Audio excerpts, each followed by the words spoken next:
ភាពមិនចុះសម្រុងនិងភ្លើងកំហឹងនៅក្នុងគ្រូហ្វារបស់ពូជេកកាន់តែឆេះហ្វឹនធើឡើងពីមួយថ្ងៃទៅមួយថ្ងៃប្រៀបដូចជាភ្លើងដែលត្រូវខ្យល់បក់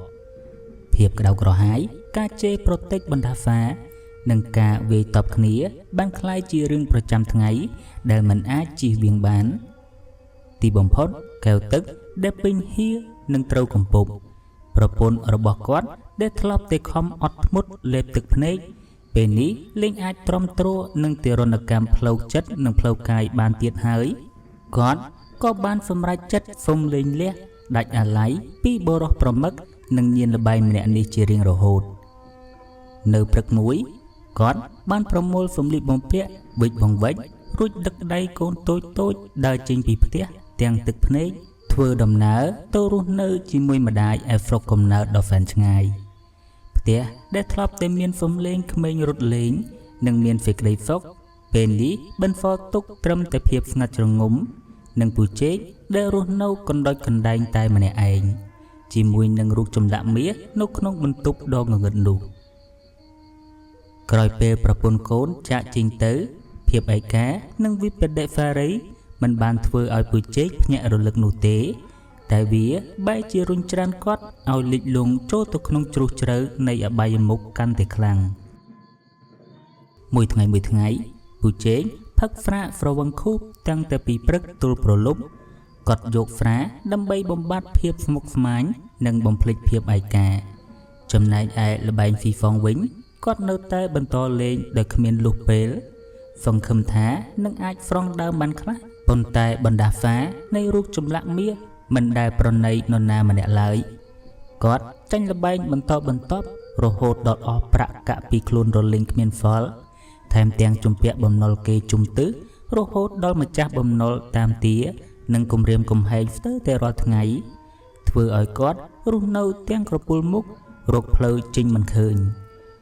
លុះមកដល់ថ្ងៃមួយក្រោយពីចាញ់ល្បែងអស់ប្រាក់ពីខ្លួននឹងត្រូវគេដេញចេញពីវងព្រោះគ្មានលុយសងពូជេកបានដើរត្រដាប់ត្រដុះតាមផ្លូវទាំងអារម្មណ៍តានតឹងជាទីបំផុតដោយហ្វាស្រែកឃ្លានហ្វ្រាខ្លាំងពេកតែគ្មានលុយទិញគាត់ក៏បានដើរទៅសុំហ្វ្រាក្មេងស្ទាវមួយក្រុមដែលកំពុងតែអង្គុយផឹកហ្វីឡូឡានៅតាមចិញ្ចើមផ្លូវផឹកជាមួយក្មេងទាំងនោះបានមួយសន្ទុះជាតិហ្វ្រាក៏ចូលដល់កម្រិតពូជេកក៏ចាប់ផ្ដើមបញ្ចេញចរិតកោងកាចនិយាយស្ដីអួតអាងនិងប្រើពាក្យសម្ដីខ្លាំងមើលងាយក្មេងស្ទាវទាំងនោះទំនាស់ពាក្យសម្ដីក៏ចាប់ផ្ដើមផ្ទុះឡើងរហូតឈានដល់ការរុញច្រាននិងការវាយតប់គ្នាបន្តិចបន្តួចក្រុមស្ទាវទាំងនោះឃើញពូជេកជាមនុស្សចាស់ស្រវឹងនិងធ្លាប់មានប្រវត្តិជាអ្នកលេងក៏មិនហ៊ានតតាំងខ្លាំងក្លានៅទីនេះឡើយត្បិតទីនេះក្នុងភូមិតែមានរឿងច្បាស់ជាមានទោសមិនខានពួកគេក៏នាំគ្នាថយក្រោយបន្តិចប៉ុន្តែក្នុងចិត្តពោពេញទៅដោយគំនុំយ៉ាងសាហាវជាទីបំផុតក្រុមក្មេងស្ទាវមិនបានបញ្ឈប់ការចងគំនុំត្រឹមនឹងទេពួកគេបាននាំគ្នាទៅលបពួនស្ទាក់ចាំពូជេកនៅឯស្ពានឈើចាស់ខាងក្រោយភូមិដែលជាផ្លូវតែមួយគត់ដែលពូជេកត្រូវដើរឆ្លងកាត់ដើម្បីត្រឡប់ទៅផ្ទះវិញនាកណ្ដាលអាធ្រាត្រលុះមកដល់យប់ជ្រៅស្ងាត់ជ្រងំគ្មានមនុស្សឆ្លងកាត់ពូជេកដែលស្រវឹងទន់ជើងដើរវង្វេងវង្វាន់ក៏បោះជំហានមកដល់លើស្ពានភ្លាមនោះស្រមោលខ្មៅជាច្រើនបានផ្ទុះចេញពីកំពតព្រៃសងខាង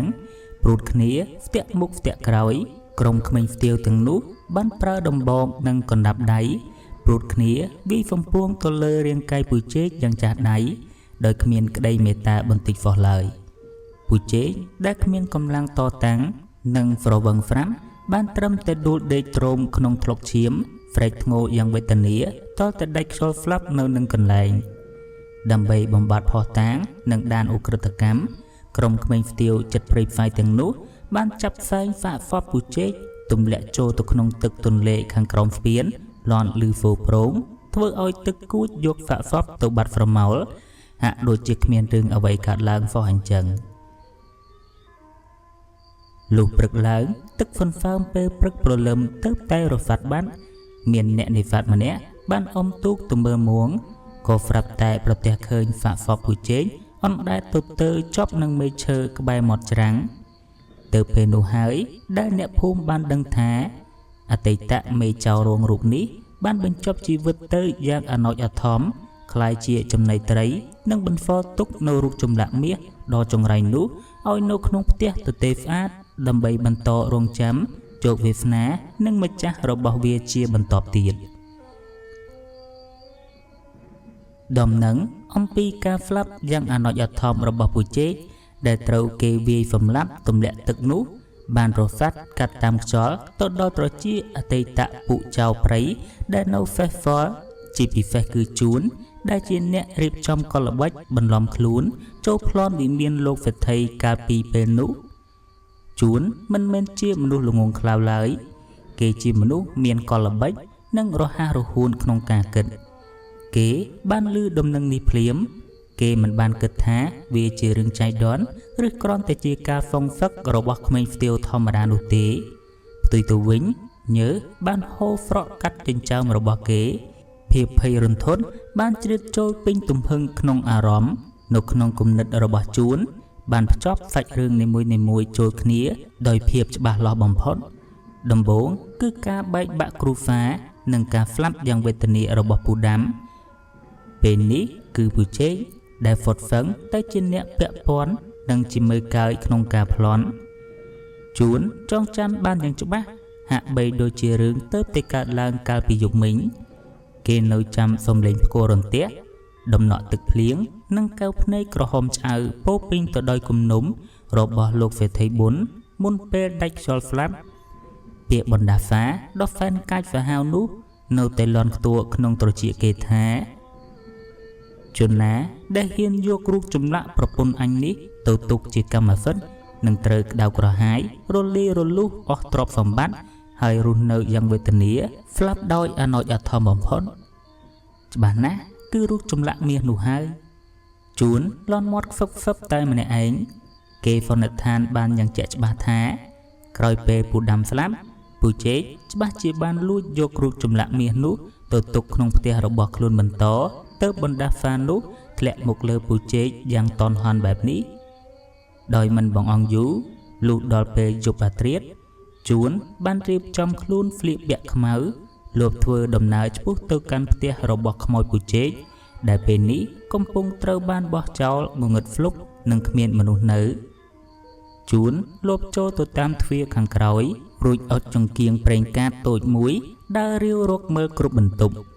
មិនយូរប៉ុន្មានគេក៏បានប្រទះឃើញរូបចម្លាក់មាសនារីទួលក្អមនោះពិតមែនដោយវាត្រូវបានរុំលាក់ទុកនៅក្រោមគំនរក្រណាត់ចាស់ៗក្នុងបន្ទប់ដេករបស់ពូជេកគ្រាន់តែបើកក្រណាត់ចេញភ្លាមពន្លឺពណ៌មាសឆ្អិនឆ្អៅបានជះចូលភ្នែករបស់ជួនក្តីលោភលន់បានផុសឡើងក្នុងចិត្តមួយរំពេញជួនលោកដៃទៅស្ទាបអង្អែលរូបចម្លាក់នោះទាំងញ័រចម្ប្រោះដោយក្តីសោកស្ដាយជាទីបំផុតមាសហ្វុតរាប់សិបគីឡូបើអញយកវាទៅរំលាយលក់បានច្បាស់អញខ្លាចជាសេដ្ឋីមិនខានស្ដាយណាស់ពិតជាស្ដាយខ្លាំងមែនទែនគេរੂតែម្នាក់ឯងក្នុងចិត្តពិតជាចង់យករូបចម្លាក់នេះត្រឡប់ទៅផ្ទះខ្លាំងណាស់ប៉ុន្តែគ្រាន់តែនឹកឃើញដល់សភាពសាកសពប្រឡាក់ឈាមរបស់ពូដាំនិងសាកសពហើមស្អុយរលួយរបស់ពូជេកភាពភ័យខ្លាចបានយកឈ្នះលើភាពលោភលន់ទាំងស្រុងជួនដឹងថាបើគេហ៊ានទៅយកវាទៅគេនឹងក្លាយជាជនរងគ្រោះទី3ជាក់ជាមិនខានឡើយយីអញមិនអាចយកជីវិតទៅបដូរជាមួយបណ្ដាសានេះបានទេវើយគិតឃើញបែបនេះជួនក៏សម្រេចចិត្តភ្លាមគេបានយករូបចម្លាក់មាសដ៏ធ្ងន់នោះអូសទាញចុះពីលើផ្ទះឆ្ពោះទៅកាន់គុម្ពព្រៃឫស្សីយ៉ាងស្ងាត់កំបាំងនៅផ្នែកខាងក្រោយផ្ទះខ្មោចពូជេកក្រោមពន្លឺព្រះច័ន្ទស្រអាប់ជួនបានលើកចបជីកដីយ៉ាងជ្រៅជម្រៅជាង1ម៉ែត្ររួចទម្លាក់រូបចម្លាក់មាសនោះចូលទៅក្នុងរណ្ដៅយ៉ាងប្រុងប្រយ័ត្នខណៈពេលដែលកំពុងតែកាយដីលុកជួនបានសម្លឹងមើលទៅរូបចម្លាក់នោះជាលើកចុងក្រោយទាំងសោកស្ដាយស្រណោះទ្រាប់រួចពោលខ្សឹបទៅថាចាំនៅទីនេះសិនចុះពេលនេះបណ្ដាសារបស់លោកសេដ្ឋីកំពុងតែក្តៅគគុកគ្មាននរណាហ៊ានប៉ះឯងទេអញកប់ឯងចូលក្នុងដីនេះសិនហើយ សង្ឃឹមថាដីត្រជាក់នេះនឹងជួយស្រូបយកបណ្ដាសាទាំងឡាយឲ្យរលាយបន្តិចម្ដងចុះចាំរំលងប៉ុន្មានឆ្នាំទៀតពេលដែលអ្វីស្ងប់ស្ងាត់សូមអញនឹងជីកយកឯងត្រឡប់ទៅវិញក្រោយពីលុបដីរៀបចំស្មៅនិងបិទបាំងដានយ៉ាងស្អាតបាតហាក់ដូចជាគ្មានរឿងអ្វីកើតឡើងរួចមកជួនក៏បានប្រញាប់រត់គេចខ្លួនបាត់ស្រមោលទៅក្នុងភាពងងឹតគេសង្ឃឹមយ៉ាងមុតមមថាពេលវេលានឹងលៀងជំរះបណ្ដាសានេះហើយខ្លួននឹងត្រឡប់មកក្លាយជាម្ចាស់ទ្រព្យនេះនៅថ្ងៃអនាគតប៉ុន្តែជួនមិនបានដឹងឡើយថាការលាក់កំបាំងនេះនឹងធ្វើឲ្យរូបចម្លាក់មាសដ៏មានតម្លៃក្លាយជារឿងព្រេងដែលកប់ផាត់ក្នុងប្រវត្តិសាស្ត្ររាប់សិបឆ្នាំរហូតតតែគ្មាននរណាចាំហើយបណ្ដាសានោះក៏មិនងាយសាបរលាបដូចអ្វីដែលគេគិតនោះដែរក្រោយពីជួនបានយករូបចម្លាក់មាសទៅកប់ចោលយ៉ាងជ្រៅនៅក្នុងដីក្រោយផ្ទះពូជែករួចមកអ្វីហាក់បីដូចជាត្រឡប់រកភាពស្ងប់ស្ងាត់ឡើងវិញបណ្ដាសាដ៏សែនកាចសាហាវរបស់លោកសេដ្ឋីប៊ុនដែលធ្លាប់តែផ្ដាច់សង្ខាម្ចាស់ទ្រព្យបន្តគ្នាហាក់ដូចជាត្រូវបានដីដ៏ត្រជាក់ជួយឃុំឃាំងបណ្ដាសានេះឲ្យបានស្ងប់ស្ងាត់ពិតមែនមិនមានបាតុភូតចម្លែកឬមានខ្មោចព្រៃបិសាចឯណាទៅតាមលងបន្លាចជួនឡើយស្ថានភាពនេះបានធ្វើឲ្យជួនមានការធូរស្បើយក្នុងចិត្តយ៉ាងខ្លាំងដោយគិតថាខ្លួនពិតជាឆ្លាតវៃអាចគេចពីបណ្ដាសានិងអាចរក្សាទុកទ្រព្យមហាសាលនេះសម្រាប់ថ្ងៃអនាគតបានយ៉ាងងាយស្រួលប៉ុន្តែជួនក៏ដូចជាក្រុមចោរព្រៃដតីទៀតដែរពួកគេមិនបានចាប់អារម្មណ៍តតែសោះនៅរឿងមួយនោះគឺរឿងកម្ពីលោកីទោះបីជាគ្មានអំណាចបណ្ដាសារបស់លោកសេដ្ឋីមកប្រាច់សង្ខាក៏ដោយក៏អំពើបាបកម្មស្នាមឈាមនិងការសម្លាប់រង្គាលដែលពួកគេបានប្រព្រឹត្តទៅលើលោកសេដ្ឋីប៊ុននិងកងសេនាការពារមិនអាចលុបលាងជំរះដោយងាយៗនោះឡើយកម្ពុជាបានចាប់ផ្ដើមរឹតបន្តឹងកករបស់ពួកគេបន្តិចម្ដងមិនយូរប៉ុន្មានភាពហ៊ឺហានិងការភ្លើតភ្លើនរបស់ក្រុមចោរដែលទទួលបានចំណែកទ្រព្យពីការប្លន់ក៏បានคล้ายជាអន្ទាក់ចង់កកខ្លួនឯងថ្ងៃមួយមានកូនចៅ3នាក់ដែលកំពុងតែស្រវឹងស្រាជោគចំនៅក្នុងទៀមស្រាមួយស្រាប់តែមានចំនួនជាមួយអ្នកភូមិហើយក៏បានធ្លុយមាត់អួតអាងប្រកាសក្តែងក្តែងពីវីរភាពរបស់ខ្លួនដែលចូលរួមសម្លាប់លោកសេដ្ឋីប៊ុននិងប្លន់យកទ្រព្យសម្បត្តិដ៏មហាសាលពាក្យសម្ដីពេលស្រវឹងនេះបានលេចលឺយ៉ាងលឿនចូលទៅដល់ត្រចៀកកងប៉ូលីសអាណានិគមនិយមបារាំងដែលកំពុងតែតាមដានធ្វើបង្កេតសំណុំរឿងឃាតកម្មដ៏កក្រើកនេះយ៉ាងក្រៅកគុកដោយមិនបងអង់យូរកងកម្លាំងប៉ូលីសបារាំងប្រដាប់ដោយអាវុធពីញដៃនិងចាប់ខ្លួនក្រុមចោរដែលធ្លុយមាត់ទាំងនោះបានភ្លាមក្រោយការស៊ូចម្លើយនិងការធ្វើទារុណកម្មយ៉ាងចាស់ដៃពីសំណាក់រដ្ឋបាលបារាំងទីបំផុតពួកចោរទាំងនោះក៏ទ្រាំលែងបានហើយក៏បានសារភាពទំលាយរឿងរ៉ាវពិតទាំងអស់ព្រមទាំងប្រាប់ឈ្មោះនិងទីកន្លែងលាក់ខ្លួនរបស់បាក់ពូដែលនៅ Faithful ទាំងអស់គ្មាន Fall ម្នាក់ឡើយចាប់ពីថ្ងៃនោះមកប្រតិបត្តិការតាមប្រមាញ់ក្រុមចោរព្រៃបានចាប់ផ្ដើមយ៉ាងសកម្មក្រុមចោរខ្លះត្រូវបានចាប់ខ្លួនហើយបញ្ជូនទៅកាត់ទោសដាក់គុកងងឹតអស់មួយជីវិតរីឯអ្នកខ្លះទៀតដឹងខ្លួនតន់ក៏ប្រញាប់វិចបង្វិចរត់គេចខ្លួនចោលទីជំរក់រស់នៅដូចសត្វអនាថាភ័យខ្លាចគ្រប់វិនាទីគ្មានកន្លែងណាអាចជ្រក់កោនបានស្ងប់សុខឡើយចំណែកឯជួនដែលជាអ្នករៀបចំផែនការប្លន់ក៏មិនបានគេចផុតពីកម្ពុជានេះដែរគេដឹងថាប៉ូលីសបារាំងកំពុងតែតាមប្រមាញ់យ៉ាងប្រកិតគេក៏បានបោះបង់ចោលផ្ទះសំបែងរត់គេចខ្លួនចូលទៅក្នុងព្រៃជ្រៅធ្វើដំណើរឆ្ពោះទៅកាន់តំបន់ព្រៃភ្នំដាច់ស្រយាលជាតំបន់ចាញ់សម្បូរទៅដោយមូសខ្លានិងជំងឺគ្រុនចាញ់ដ៏កាចសាហាវជួនរស់នៅក្នុងព្រៃដោយក្តីវេទនាហូបផ្លែឈើព្រៃដេកហាលទឹកហ្វឹនហ្វើមភ័យខ្លាចទាំងប៉ូលីសខ្លាចទាំងសត្វកាចសាហាវពេលវេលាកន្លងផុតទៅបានតែប៉ុន្មានខែប៉ុណ្ណោះរាងកាយដែលធ្លាប់តែមមួនរបស់ជួនក៏ចាប់ផ្ដើមចុះខ្សោយជំងឺគ្រុនចាញ់បានវាយលុកចូលទៅក្នុងសរសៃឈាមរបស់គេ ជួនដេកញួរទៅត្រើនក្តៅខ្លួនដូចជាភ្នំភ្លើងគ្មានថ្នាំសង្កើគ្មានអ្នកមើលថែក្នុងដង្ហើមចុងក្រោយដែលរៀបនឹងប្រាច់សង្ខានៅក្នុងគូក្បាលរបស់ជួននៅតែនឹកស្រណោះដល់រូបចម្លាក់មាសដែលខ្លួនបានកប់ចោលគេស្ដាយដែលមិនបានចាយវាយទ្រព្យទាំងនោះស្ដាយដែលលោភលន់រហូតយកជីវិតមកបោះចោលយ៉ាងកណ្ដោចកណ្ដែងកណ្ដាលព្រៃជ្រៅបែបនេះទីបំផុតជួនក៏បានដាច់ខ្យល់ស្លាប់យ៉ាងអនុច្ចអធមបំផុតដោយបាននាំយកអាតកំបាំងទីតាំងនៃរូបចម្លាក់មាសនោះកប់បាត់ទៅជាមួយខ្លួនជារៀងរហូតជាមួយនឹងការស្លាប់របស់ជួននិងការចាប់ខ្លួនក្រុមចោរទាំងអស់កម្ពុជាលោកីក៏បានបញ្ចប់ហើយអាតកំបាំងនៃបណ្ដាសារបស់លោកសេដ្ឋីប៊ុនក៏ត្រូវបានបិទបញ្ចប់ទៅជាមួយគ្នាដោយគ្មាននរណាម្នាក់បានដឹងអំពីរឿងរ៉ាវដ៏ព្រឺព្រួចនេះទៀតឡើយពេលវេលាចេះតែកន្លងផុតទៅពីមួយឆ្នាំទៅមួយឆ្នាំពីមួយជំនាន់ទៅមួយជំនាន់ផ្ទះរបស់ពូជេកក៏បានពុកផុយរលំរៀបស្មើនឹងដីคล้ายជាព្រៃស្មៅដុះហ្វុបទ្រុបលែងមានអ្នកណានឹកនាឬចងចាំពីប្រវត្តិរូបចម្លាក់មាសនារីទួលក្អមនោះទៀតហើយគេគ្រាន់តែដឹងទ្រុសថាវាជារឿងព្រេងនិទានដែលចាស់ដំណាលប្រាប់ក្មេងៗតែប៉ុណ្ណោះរហូតតតែជាច្រើនទសវត្សរ៍ក្រោយមកពេលដែលសម័យកាលផ្លាស់ប្ដូរដីធ្លីត្រូវបានគេឈូសឆាយធ្វើចំការជាថ្មីទើបអាតកំបាំងដែលកប់យ៉ាងជ្រៅក្រោមដីនេះត្រៀមខ្លួននឹងងើបឡើងមកលាតត្រដាងបណ្ដាសារបស់វាម្ដងទៀតពេលវេលាប្រៀបដូចជាទឹកទន្លេដែលហូរទៅមុខជានិច្ចមិនចេះត្រឡប់ក្រោយរុញច្រានអតីតកាលឲ្យលិចបាត់ទៅក្នុងភាពសូន្យឈឹងយប់ថ្ងៃខែឆ្នាំចេះតែផ្លាស់ប្ដូរវេនគ្នា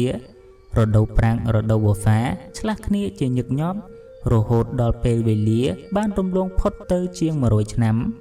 ផែនដីសុវណ្ណភូមិបានឆ្លងកាត់ការផ្លាស់ប្ដូរជាច្រើនជំនាន់សម័យកាលអាណានិគមនិយមបារាំងដែលធ្លាប់តែមានអំណាចគៀបសង្កត់ក៏បានដួលរលំនិងរសាត់បាត់ស្រមោលទាំងស្រុងពីទំព័រប្រវត្តិសាស្ត្រ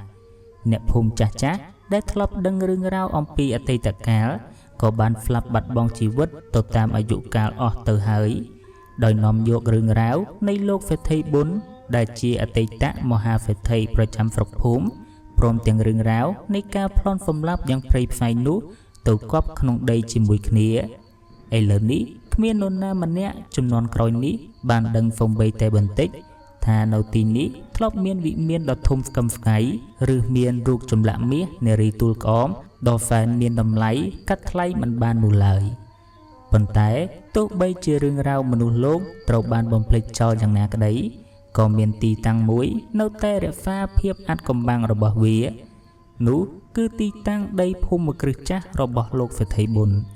ទីវាលដែលធ្លាប់តែមានវិមាននិងហ្វូនច្បារដ៏ស្រស់ស្អាតពេលនេះបានប្រែក្លាយជាព្រៃស្មៅមានវល្លិដុះហ្វុបទ្រុបចាក់ហ្វ្រេសគ្នាស្មៅខ្ពស់ត្រឹមចង្កេះហុំព័ទ្ធដោយដើមឈើធំដែលបាំងពន្លឺព្រះអាទិត្យស្ទើរតែជិតឈឹងអ្នកស្រុកចំនួនថ្មីតែងតែហៅទីនេះថាទួលខ្មោចលួងឬព្រៃតាហាមពួកគេមិនបានដឹងអំពីប្រវត្តិឈាមស្រោចដីនៃទីនោះទេពួកគេគ្រាន់តែដឹងតគ្នាថាទីនោះគឺជាតំបន់ហាមឃាត់ដែលមានខ្មោចលួងកាចសាហាវបំផុតហើយគ្មាននរណាម្នាក់ហ៊ានដើរចូលទៅក្បែរឡើយជាពិសេសគឺនៅពេលយប់មានរឿងរ៉ាវជាច្រើនបានកើតឡើងចំពោះអ្នកដែលហ៊ានបានបំពេញកាលពីប៉ុន្មានឆ្នាំមុនមានក្រុមយុវជនអ្នកកាប់អុសនិងអ្នករកឃ្មុំ 2-3 នាក់អាងខ្លួននៅក្មេងមានកម្លាំងនិងមិនជឿរឿងរ៉ាវអបិយជំនឿបានវង្វេងដើរចូលទៅក្នុងតំបន់ដីភូមិគ្រឹះចាស់នោះដើម្បីរកកាប់ឈើល្អៗខណៈដែលពួកគេកំពុងតែលើកពូថៅរៀបតែនឹងកាប់ដើមឈើដ៏ធំមួយស្រាប់តែពន្លឺព្រះអាទិត្យដែលកំពុងតែរះភ្លឺច្បាស់បែរជាត្រូវពពួកខ្មៅងងឹតមកបាំងបិទចិត្តឈឹងខ្យល់ត្រជាក់បានចាប់ផ្ដើមបក់មកធ្វើឲ្យស្លឹកឈើកកិតគ្នាឬហ្វូគូឲ្យព្រឺសម្បុរខ្ញាអ្វីដែលធ្វើឲ្យពួកគេចាប់ផ្ដើមភ័យញ័រជើងគឺក្លិនដ៏សែនចម្លែកមួយបានភាយចេញមកវាគឺជាក្លិនឈាមស្រស់លាយឡំនឹងក្លិនធូបដែលគេដុតសែនខ្មោចភ្លាមនោះសំឡេងយំសោកសង្រេងយ៉ាងទ្រហឹងអើងកង លេីឡំនិងសំលេងដាវកាប់ចាក់គ្នាបានលន់ខ្ទោខ្ទាចេញពីខាងក្រោមដី